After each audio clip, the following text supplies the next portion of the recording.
তারপরে তার উল্টে আমার স্ত্রীরে মারছে। আমার স্ত্রীরে মারার পর আমার পান মারছে, হাতে পান মারছে।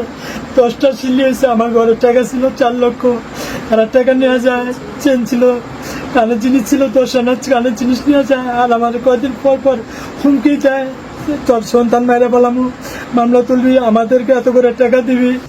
আসামি মানে স্পোর্টে সবকিছু তার উদ্ধারকৃত হওয়ার পরও সেই আসামি কিভাবে থানার থেকে ছাড়া পাই আবার চলে আসে, তাহলে প্রশাসন আমাদের জন্য কি করতেছে?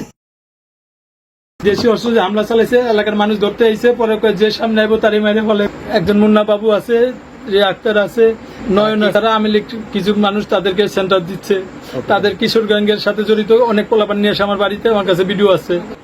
আমি সুস্থ বিচার চাই। তারা পুলিশের সাথে হাত করে নেয়, পুলিশ তাদের কথাই বলে, পুলিশ এসে গ্যারেজ করে না। এই যে আমরা মামলা উঠাই না দেখা মামলা করছি, বিচার দেওয়াতে আমাদের উপরে হামলা করছে। 4 লাখ টাকা নিছে, আমরা কিস্তিতে টাকা উঠাইছিলাম, সব ডকুমেন্টস আছে। 4 লাখ টাকা নিছে।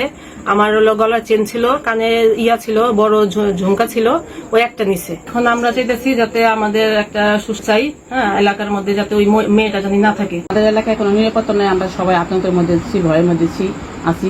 ওদের ভয়ে কেউ নিরাপদ পাইতেছে না। এখন ডক্টর ইউনূসের কাছে আমাদের আইডি আবেদন যে সে যেন সুচ্চ বিচার করে। সকাল 8টার ঘটনা, নাইমা আসলো, আসার পরে একটা বটি হাতে আর স্যান্ডেল হাতে আসে না, পট করে ইয়েতে খাবলা দিয়ে আমার গলার চেনটা নিয়ে গেল। চেনটা নিয়ে চেনটা হাতে নিল, জামাটা টানতে ছিঁড়া ফেলাইলো। এই চিল্লাচিল্লি শুনে আমরা আইসি আর কি। হ্যাঁ, দেখলাম নিচে গেট লাগানো, পরে গেট করলো, পরে বাইরে দেখলাম যে রক্তাক্ত আর কি। হেরা বাইরে আছে, তখন কইতাছে যে যাইবো হেরাই বার দিব আর কি। রাত করে হাঁটতে বেরিয়েছি, তখন দেখি এদিকে চিল্লাচিল্লি আসছি, তো ভাই তো উপরে রক্তাক্ত, একজন চাকু নিয়ে বের হয়ে গেল, আমরা এসে দিয়ে নিচের গেট তালা মার। ঘটনা হচ্ছে বিল্ডিং এর ভিতরে, কিন্তু আমরা তো এখানে চিল্লাচিল্লি শুনতেছি। কিছুক্ষণ পর দেখতেছি এখানে আমাদের দেওয়া বাজার একজন টেলারের মালিক আলী ভাই জানলাম, ওনাকে রক্তাক্ত অবস্থায় মানে ওনার ওয়াইফ মেডিকেল নিয়ে যেতেছে।